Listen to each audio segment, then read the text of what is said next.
At Dot & Company, we believe that all agencies deserve amazing account managers and that all of those account managers deserve to be supported, encouraged, and loved on. That's why we started CAM Community, a membership only for account managers. And inside, you'll gain access to the exact training we use to train our own client-facing account managers, but also access to all of our SOPs, processes, and live trainings on a variety of topics. If you're an account manager, this is the place you've been waiting for. Learn more at dotandcompany.co/CAM community. If you want to double your business, all you will think about is, okay, so how do I do twice as much as what I do now?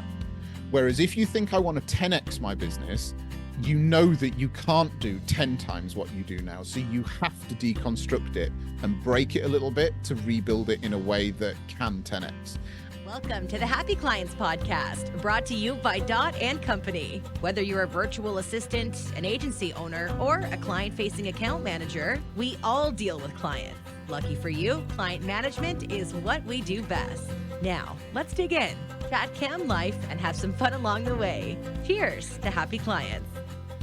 Well, Pete, welcome to the Happy Clients show. I'm super excited to have you on and share all of your knowledge with our listeners. Thank you. It's great to be here and good to join an esteemed list of guests that you've had on. I love it. We've been at this for a number of years, so we've been really privileged to have some really cool people on the podcast, and you are now one of them. So I'm pumped. I'm excited to, I hate the saying pick your brain, but like I'm going to say it because I just need to get in there. Cool. Why don't you kind of fill us in, Cole's Notes version of how you got here in this crazy agency world? Sure thing. So my name's Pete. I do a couple of things. I run an agency here in the UK called So Digital. My background has been in agency life. I used to be a developer. I worked my way up into management, worked at a large e-commerce agency in the UK, one of the larger ones outside of London, let me put it that way, and then set up my own thing in 2016. And then in 2020, just before COVID started, I launched a service called SEO Hive, which is a white label SEO service for digital agencies. We aim to be your proactive white label partners, not just sort of, doing a tick list of things to make people feel good about doing SEO, but actually trying to find opportunities for clients and trying to demonstrate a positive return to our agency partners' clients on the spend that they're putting into SEO. So that's kind of what I do in a nutshell. That's cool. So moving from a developer to management, what was that transition like?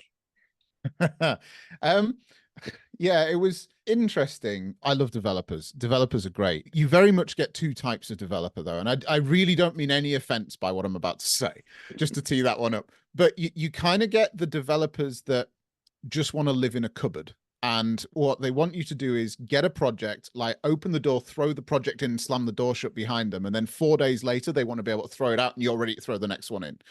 I wasn't that kind of developer. I was very much a problem solver. So, people would come to me with booking systems that weren't kind of standard, let's say. I built a booking system for an air show where they had all of these grandstands that had different configurations and that kind of stuff. And you could program in the seat profiles and then sell the tickets and take the payments and that kind of thing. So that was kind of the type of developer I was, if you like. And I guess I was the second type of developer, which is those that don't want to necessarily sit in the cupboard, but are willing to talk to clients and can do on a constructive level, let me put it that way. And so because of that, I was kind of, I suppose, identified that management might be a good place for me. I did very quickly sort of figure out, though, that the further into management you get, the less you do the thing that you enjoy doing and the more you talk about it to other people, which took a bit of getting used to. But I wouldn't tell my team this now. They could now develop me under the table. So I probably won't put this in our Slack channel now that I've said that. But yeah, that's overall, it's been a good thing. And it gave me the confidence and the standing to actually go and set my own thing up. And, there's a whole load of freedoms and flexibility that we all know that comes with doing your own thing. But yeah, it was certainly a good old journey. Yeah. Well, congrats on your success. I'm sure a wild ride to get to here. What are some of the things that you've seen since growing your own agency that when it comes to client management that maybe surprised you? Well, if I can just rewind it a little bit. So as I say, the last place I worked at before setting up my own thing was this large e-commerce agency. And we were shocking at account management and project management. I mean, we had clients that there was weeks that we'd go to work and it was literally like the entire week was spent just batting away the clients that were shouting the loudest at us. And that meant that you were then ignoring the clients that weren't shouting. And guess what? A week or two later, they'd be the ones that would be shouting out the door. And it was just, it was awful. It was terrible. And it very much made me realize that, we hear these things like client is king, and these old school like agency sort of mantras, I suppose, that were there in the agencies that I worked in to begin with. And actually, whilst we all need to have processes, we need to have we do need to be able to prioritize things. Actually, somebody needs to realize that the person that's paying your bill, the person that's paying your salary, is they are the one that are making the investment, and their investment, whilst they're paying you, it's really an investment in their business, in their website or their retainer or whatever it is they're paying you for.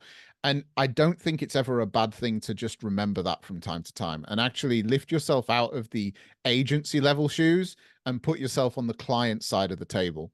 At SEO Hive, we have a staff member that we call our client ambassador, and his job literally is to review every client's account twice a week. So every Monday, he'll go through every account, looking at what the deliverables are for the week. Is there anything hanging over from the week before?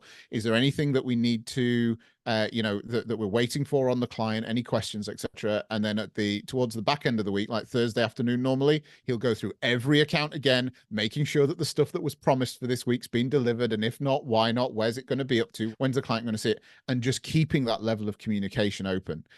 And I think that's really the biggest thing that I learned throughout all of this is you can't really communicate too much. Nobody's ever going to criticize you by saying, oh, well, I knew exactly where everything was with my project. Thank you. Oh my gosh. Literally, yes. Yeah. But when they're left in the dark, they don't know what it is you're doing. They don't know what they've paid for, what they've not paid for, when it's going to be coming, when they can expect it, what should they be doing in the meantime to get the next bit ready. That's where you hit hot water with people. And look, let's face it, you don't have to go too far with too many clients, where if you're a small agency particularly, that can add to a whole load of stress in your life, which, let's face it, nobody really needs. I love the way that you said that no one will ever criticize you for knowing where their projects are at, what's coming next, what things are overdue. So many agency owners will say to me, well, I'm not going to email my clients every day because that's just too much and it's going to be annoying to them and blah, blah, blah. It's like, why not though? Why not over communicate? Why not tell them where things are at? So I love your perspective on the client communication piece. What was kind of the biggest shock, I guess, from working in an agency, managing someone else's clients to now having your own business with your own clients? What was that transition like? What was kind of the hard part there? So there's a bit of a story there. When I started, so I was in senior management at this e-commerce agency, and because of that, I had 3 or 4 month notice period to give my former employer. And my former employer, he was a very Marmite character. You either loved him or hated him. And I knew that the day I went in and handed him my notice, he'd either tell me to get out or try and wine and dine me for my entire notice period to try and change my mind. It was always going to be one or the other. So that left to a bit of uncertainty when it came to that. It was the former. He swore at me for about 20 minutes and then told me to get out by the end of the day.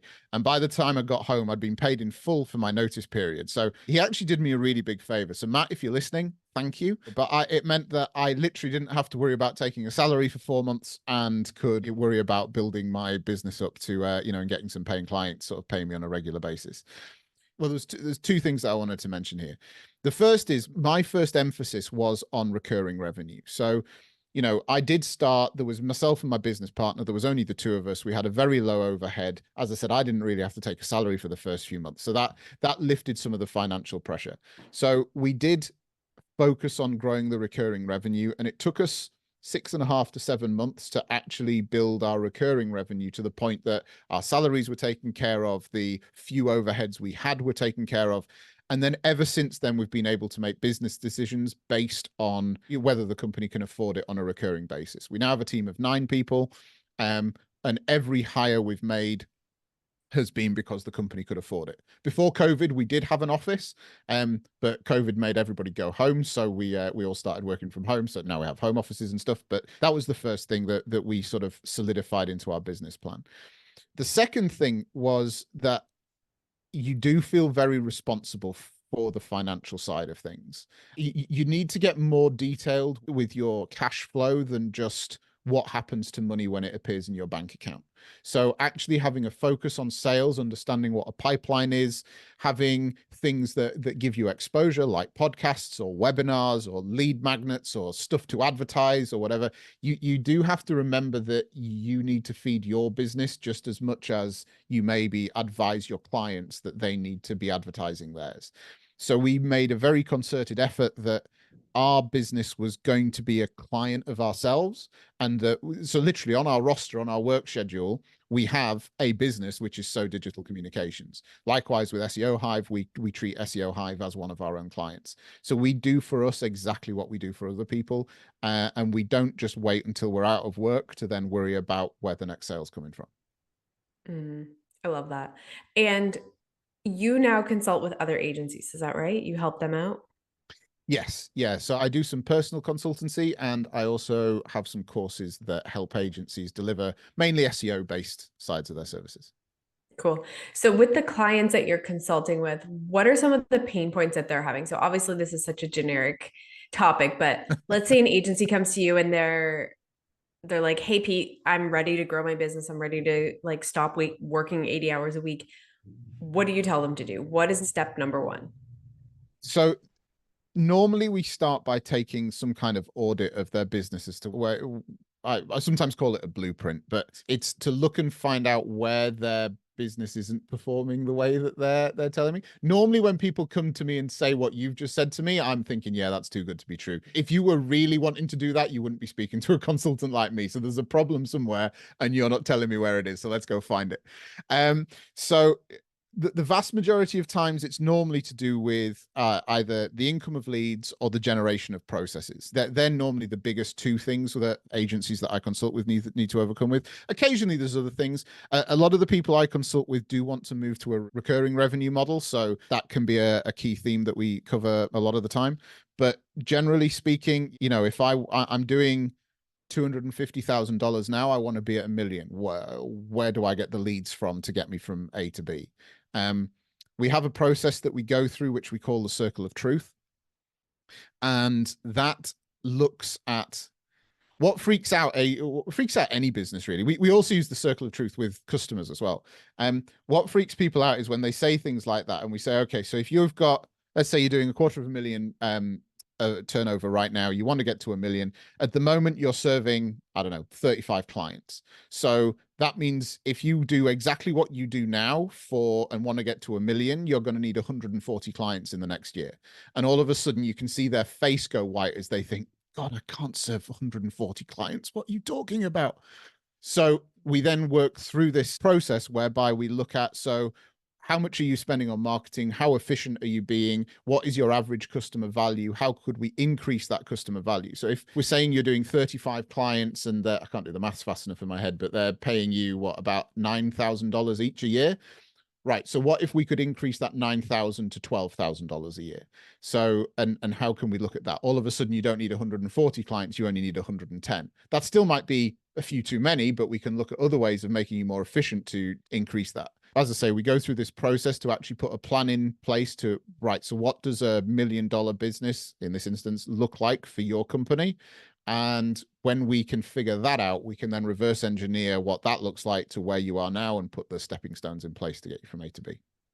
I love that. I love the circle of truth methodology because You're right. When you said that, like, okay, now you have to manage like 100 and something clients. And I also was like, ooh, it's not always just doubling what we're currently doing to get to where we want to go. It's breaking everything down and rebuilding it essentially, which is That's easier it. said than done. There's a book, I've forgotten who it's by, but it's called 10X. Yeah, Grant Cardone. That's the one. And, I fully agree with, I read that book and I fully agree with the mantra behind it, which is essentially, if you want to double your business, all you will think about is, okay, so how do I do twice as much as what I do now? Whereas if you think I want to 10x my business, you know that you can't do 10 times what you do now. So you have to deconstruct it and break it a little bit to rebuild it in a way that can 10x.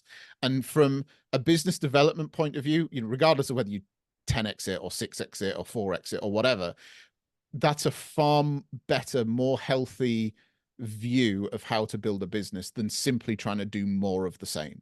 I come across this time and time again with agencies, with client businesses, with you name it. People put the same in to a process, to a business, and expect to get a different result out. And it isn't going to work like that. You need to put a different something in order to expect a different return. And how you play with that and how you manage that and how you skill up using services like yours or courses like mine to improve yourself, well, that's kind of the fun of the journey. The other thing I'd say, Gary Vee, whether you love him or hate him, did say that too many people get hooked on being a millionaire. At the end of the day, becoming a millionaire is earning $1 that takes you from 999,999 to $1 million. And actually, people should get more fixated about the journey of getting to the million, getting to that 999,000 to earn the next one, rather than just the badge of being a millionaire on the other end. And I think that's very true for building businesses as well. Yeah, it is the journey, isn't it? And sometimes we forget we're in this rush to get to whatever that is. Some people have in their head, 500K a month, 500,000 a year, whatever that is. You're gunning for this one thing and you forget to enjoy the journey and like learn the lessons and slow down. And I also need to get better at that. So I should take my own advice. So a question that I have for you. So obviously you've gone from developer to manager to senior manager to now running your own business with people that you're managing. What are some of the issues or maybe things that hold people back when they're growing an agency when it comes to managing people? What are some of those things that you have to help them through? Honestly, the hardest thing is when people aren't used to recruiting members of staff. They simply think that they can do it better or faster. So why bother? Why bother hiring somebody to do this for me when they're not going to do it as well as I can in the first place? We all have a finite number of hours in the day. And I firmly believe that businesses are there to serve people. They serve their owners through the production of profit. They serve their clients through the products and services that they offer. And they serve their staff by giving them fair salaries. So they serve people. And because of that, as you're growing a business, as you're taking on, as you need to expand your capacity, you need to rely on other people, whether that's outsourced services or whether that's actually employing people to come in.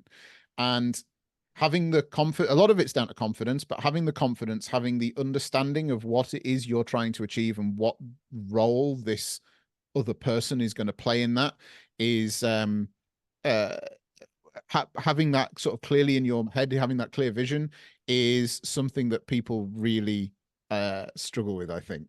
And, look, as I say, we run a service just like you run an outsourced service as well. And we've worked tirelessly on our onboarding process to try and make that process as seamless as possible so that our agency partners know what it is we're going to deliver, how we're going to deliver it, when they can expect it. As I say, we have our client ambassador, who's in touch with them at least twice a week, all of that kind of stuff.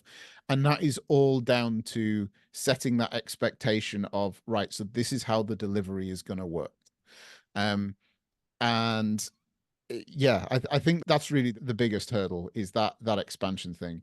And you know what makes me buzz more than anything else is when you've worked with a client for, I don't know, 3-6 months, however long, and they say, I can't imagine what life was like before you.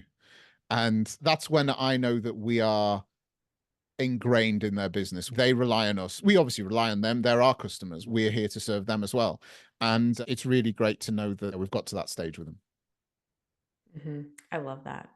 This was so helpful. I love the way that you approach business, which is such a refreshing perspective.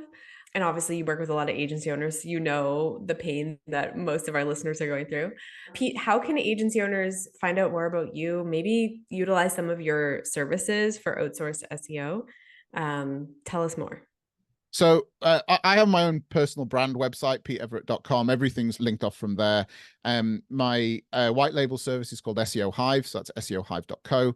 And again, you can book an intro call through that. And if when you're booking the intro call, if you just pop in the name of either Taylor or this podcast, just so I know where you've come from, then I'll at least be able to sort of shout out to all listeners that come through that way. Amazing. Well, thank you so much, Pete, for your time and for your energy. This was such a great conversation, and I'm so grateful that you were able to come on the show. No, thanks for having me on. Appreciate it. Thanks, Taylor. Cheers to happy clients.